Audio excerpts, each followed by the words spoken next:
সুধী ভক্তমণ্ডলী, আজ আমি গরুর পুরাণ থেকে আপনাদের সামনে এমন একটি ঘটনা, এমন একটি উপাখ্যান তুলে ধরতে চলেছি, যা শেষ পর্যন্ত শ্রবণ করলে আপনারা একদিকে যেমন জানতে পারবেন নিশ্চল হরিভক্তির ফল কি, তার সাথে সাথে আপনারা এও জানবেন ভক্তশ্রেষ্ঠ দেবর্ষি নারদ কিভাবে কত যুগ ধরে, কত হাজার হাজার বছর ধরে সঙ্গীত শিক্ষার পর শ্রীকৃষ্ণ তাকে গায়ক হিসাবে অনুমোদন করেছিলেন। আসুন আমরা সেই উপাখ্যানে প্রবেশ করি। ত্রেতা যুগে পৃথিবীতে কৌশিক নামে পরম বিষ্ণু ভক্ত এক ব্রাহ্মণ ছিলেন।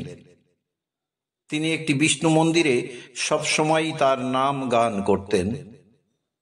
কৌশিকের সংসার বা আত্মীয় স্বজন কেউ ছিল না, তার কোনো চিন্তাও ছিল না। তাই সেই বিষ্ণু মন্দিরের কাছে পদ্মাক্ষ নামে এক ব্রাহ্মণ বাস করতেন।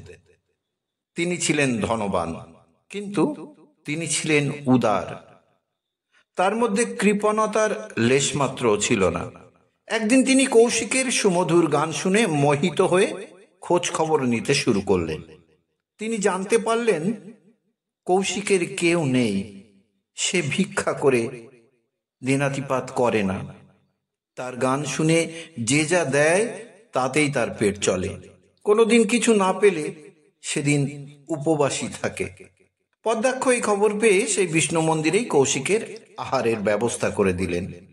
কৌশিকের আর কোনো চিন্তা নেই, সে এখন মনের আনন্দে গান গায়। পদ্মাক্ষ ছুটে আসেন তার গান শুনতে। কৌশিকের গানের শ্রোতা ক্রমশ বৃদ্ধি পেতে লাগলো। কৌশিকের নাম সর্বত্র প্রচারিত হলো। কুশস্থল থেকে একদিন 50 জন ব্রাহ্মণ এসে কৌশিকের গান শুনে মোহিত ও অবাক হলেন। বিষ্ণুর প্রসাদ সেবার সুযোগ পেয়ে তারা আর ফিরে গেলেন না। দেখতে দেখতে কৌশিকের একটি হরিনামের দল গড়ে উঠল। কৌশিকের গানের প্রশংসা শুনে এবং তার গান নিজের কানে শোনবার জন্য সপারিষদ কলিঙ্গ দেশের রাজা সেই বিষ্ণু মন্দিরে এসে হাজির হলেন। সেই সময় কৌশিক গান গাইছিলেন। গান শেষ হতে কৌশিক সমাদর করে রাজাকে নিজের কাছে বসালেন। কলিঙ্গ রাজা গান শুনে খুব প্রশংসা করে বললেন, লোকমুখে যা শুনেছিলাম সবই সত্যি। তোমার গানের কণ্ঠ অদ্ভুত। আমার ইচ্ছে যে তুমি আমার নাম গান করে আমাকে খুশি করো। আমি তোমাকে অনেক উপহার দেব। হাত জোড় করে কৌশিক বলল, আমাকে মাফ করবেন রাজা মশাই, ভগবান শ্রীহরির নাম ছাড়া আমি আর কারোর নাম করতে পারবো না। এই কথা শুনে কলিঙ্গরাজ খুব রেগে বললেন, আমি রাজা, তোমার হরির চেয়ে কোনো অংশে কম নই। গায়কের কাজ রাজার নাম গুণগান করা, তাহলে কেন তুমি পারবে না?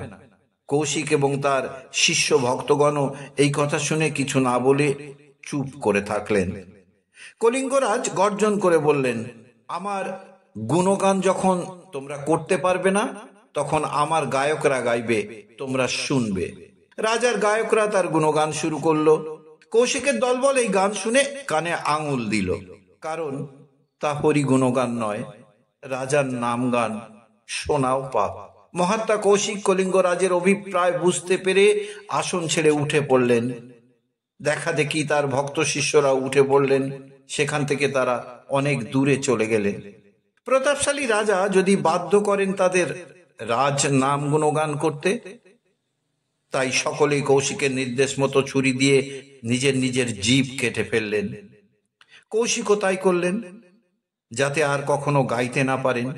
এমন ব্যবহার দেখে কলিঙ্গরাজ ভীষণ রেগে কৌশিকের সঙ্গী, তার বাদ্যযন্ত্রাদির আসবাবপত্র, এমনকি পোশাক আদিও কেড়ে নিয়ে তাদের দেশ থেকে তাড়িয়ে দিলেন। পদ্মাক্ষকেও দেশ থেকে তাড়িয়ে দিলেন মহারাজ। কুশস্থলে সেই 50 জন ব্রাহ্মণ আর সদল বলে কৌশিক তখন মহাভাবনায় পড়লেন। তাদের জিভ কাটা গেছে, এমনকি রাজাও সর্বস্ব কেড়ে নিয়েছে। এখন তাদের কি হবে? তারা তখন মৃত্যুপণ করে এক জায়গায় বসে থেকে অনাহারে মারা গেলেন সবাই। যমদূতেরা তাদের সবাইকে নিয়ে গেল যমলোকে। ব্রহ্মা ব্রহ্মলোক থেকে সবকিছু জানতে পারলেন। ব্রহ্মা তখন দেবতাদের স্মরণ করে জানালেন যে কৌশিক সহ ব্রাহ্মণগণ শ্রীহরির নাম স্মরণ করতে করতে মৃত্যুবরণ করেছে, আর যমরাজ তাদের যমলোকে নিয়ে গেছে। তিনি দেবগণকে বললেন, তোমরা এক্ষুনি যমলোকে গিয়ে সেই সব কৃষ্ণ ভক্তদের আমার কাছে নিয়ে এসো। ব্রহ্মার আদেশে দেবতাগণ যমলোকে গিয়ে যমকে বললেন, বিষ্ণু ভক্তদের এখানে তুমি নিয়ে এসেছো কেন? যমরাজ তখন নিজের অপরাধ স্বীকার করে দেবতাদের হাতে কৌশিক সহ ব্রাহ্মণদের সমর্পণ করলেন। দেবতাগণ তাদের ব্রহ্মার সামনে হাজির করলে ব্রহ্মা তাদের নিয়ে গেলেন বিষ্ণু লোকে, একেবারে বিষ্ণুর সামনে। ব্রহ্মাকে হরিভক্ত ব্রাহ্মণদের নিয়ে আসতে দেখে বিষ্ণু আসন ছেড়ে উঠে একে একে সকলের নাম ধরে ডেকে আলিঙ্গন করে সেই বিষ্ণু লোকেই তাদের থাকার ব্যবস্থা করে দিলেন।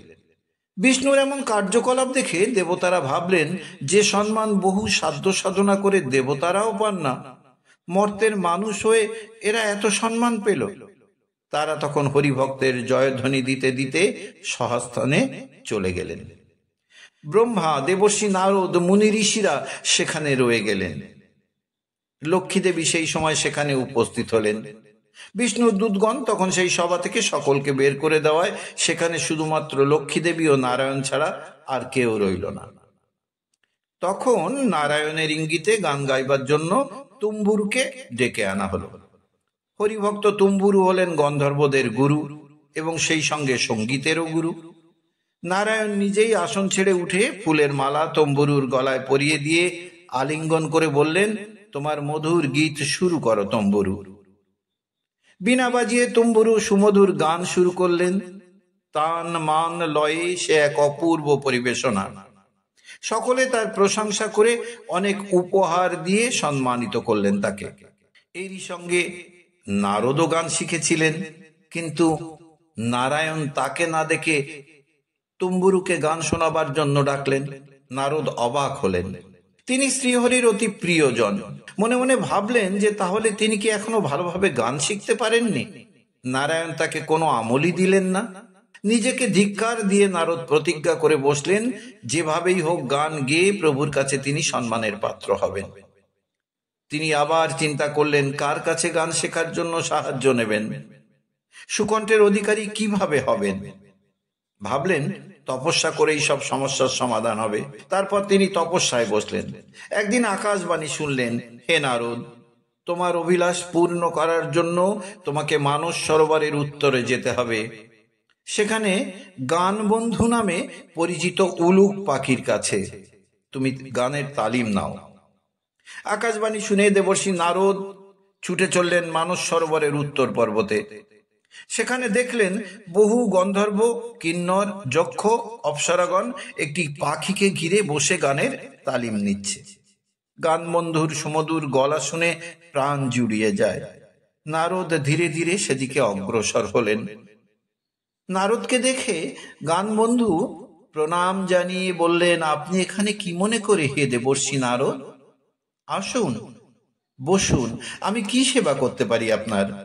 উলুকের আতিথেয়তায় নারদ খুশি হয়ে বললেন, এ গান বন্ধু, আমি আপনার কাছে গান শিখব বলে এসেছি।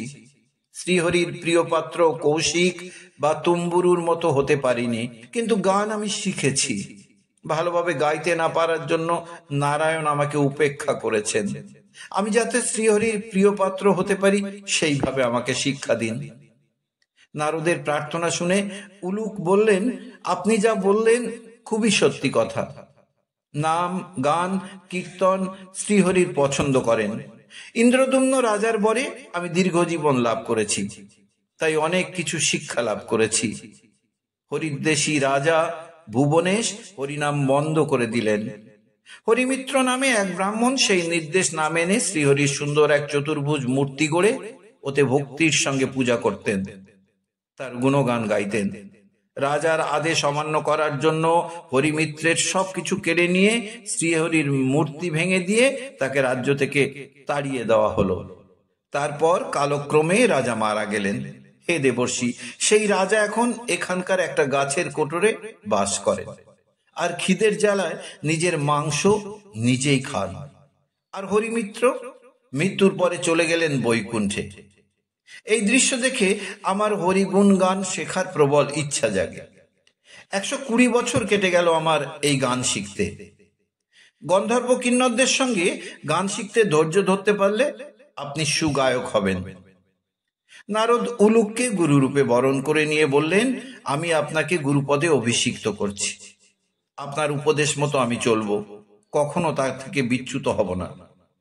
উলুক মন প্রাণ ভরে নারদকে গানের শিক্ষা দিলেন। একান্ত সাধনায় 1000 বছর কেটে গেল। নারদের গলায় ঝরতে লাগলো গানের সুধা বর্ষণ। তারপর উলুক বললেন, হে দেবর্ষি, আপনার গীতবিদ্যা শেষ হলো। আমি আমার সবকিছু আপনাকে উজাড় করে দিয়েছি। এবার আমার পরমায়ুর শেষ অবস্থা। আপনি ত্রিকালদর্শী। এখন বলুন, মৃত্যুর পর আমার কি গতি হবে? ধ্যান যোগে উলুকের ভবিষ্যৎ জীবন দর্শন করে নারদ বললেন, হে গানবন্ধু, মৃত্যুর পর কাশ্যপের ঔরসে বিনতার গর্ভে আপনি গরুর পক্ষী রূপে জন্মগ্রহণ করে শ্রীহরির বাহন হয়ে তার সেবা করবেন। শ্রীহরির কাছে বহুদিন পরে নারদ ফিরে এলেন। প্রণাম করে বললেন, প্রভু, আমি গান শিখেছি। তখন শ্রীহরি বললেন, তাহলে গান শুরু করো, দেখি কেমন শিখেছ। নারদ তখন মহানন্দে বীণা বাজিয়ে সুমধুর গান শোনালেন শ্রীহরিকে। তখন শ্রীহরি নারদকে বললেন, বহুদিন ধরে গান বন্ধুর কাছে সঙ্গীত চর্চা করেছ, কিন্তু তুম্বুরুর মতো গলা তোমার নয়, এখনো অনেক বাকি আছে শিখতে।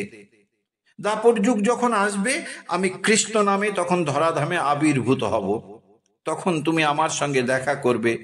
আমি যা বলেছি আমাকে তা মনে করিয়ে দেবে। তোমার মনোবাসনা পূর্ণ হবে। তখন আশীর্বাদ করছি, তুমি তুম্বুরুর চেয়েও ভালো গায়ক হবে। নারায়ণকে প্রণাম করে নারদ বিদায় নিলেন। তারপর থেকে বীণা বাজিয়ে সর্বসময়ে গান গাইতে গাইতে 14 ভুবন ঘুরে বেড়াতে লাগলেন। শ্রীহরির গুণগান ছাড়া কোনো গান তিনি করেন না। এইভাবে দেবর্ষির কত মন্বন্তর কেটে গেছে তার কোনো ঠিক নেই। একদিন হঠাৎ রৈবতক পর্বতে শ্রীকৃষ্ণকে দেখতে পেলেন তিনি। মনে পড়ে গেল তার সেই পূর্বের কথা। ছুটে এসে কৃষ্ণের চরণে প্রণাম করে মনে করিয়ে দিলেন তার সঙ্গীতের কথা। তখন কৃষ্ণ বললেন, নারদ, আমার স্ত্রী সত্যভামার গানের গলা খুব সুন্দর। তুমি তার কাছে গিয়ে কিছুদিন গলাটা ভালো করে সেধে নাও। শ্রীকৃষ্ণের কথা মতো নারদ দ্বারকায় এসে সত্যভামার কাছে গান শিখলেন। তারপর শ্রীকৃষ্ণের কাছে গানের পরীক্ষা দিলেন। তার গান শোনার পর কৃষ্ণ বললেন, নারদ, এবার তুমি রুক্মিণীর কাছে কিছুদিন গানের তালিম নাও। নারদ রুক্মিণীর কাছে গিয়ে সব বললেন। নারদের গান শুনে রুক্মিণী বললেন, দেবর্ষি, আপনি বহুদিন গানের রেওয়াজ করছেন বটে, কিন্তু এখনো অনেক কিছু শেখার বাকি আছে। যা হোক, আমার যা কিছু জানা আছে আমি আপনাকে শেখাবো। দেবর্ষি নারদ অতি যত্ন ও নিষ্ঠার সঙ্গে রুক্মিণীর কাছে গানের চর্চা করবার পর কৃষ্ণের কাছে এসে তাকে গান শোনালেন। শ্রীকৃষ্ণ নারদের গান মন দিয়ে শুনে 2-1 জায়গায় ভুল ধরিয়ে দিলেন, সেগুলি সংশোধন করে দিলেন। তারপর বললেন, দেবর্ষি, এতদিন পরে তুমি যথার্থ গায়ক হতে পেরেছ। শ্রীকৃষ্ণের চরণে প্রণাম জানিয়ে বীণাটি হাতে নিয়ে নারদ আবার বেরিয়ে পড়লেন 14 ভুবনে। শ্রীকৃষ্ণ এতদিন পরে গায়ক বলে তাকে স্বীকার করার জন্য তার মনে আজ অসীম আনন্দ। সুধী ভক্তমণ্ডলী, আমার উপস্থাপনা ভালো লাগলে একটি লাইক অবশ্যই করবেন। আজ এ পর্যন্ত। সবাই মিলে বলুন, রাধা রাধা।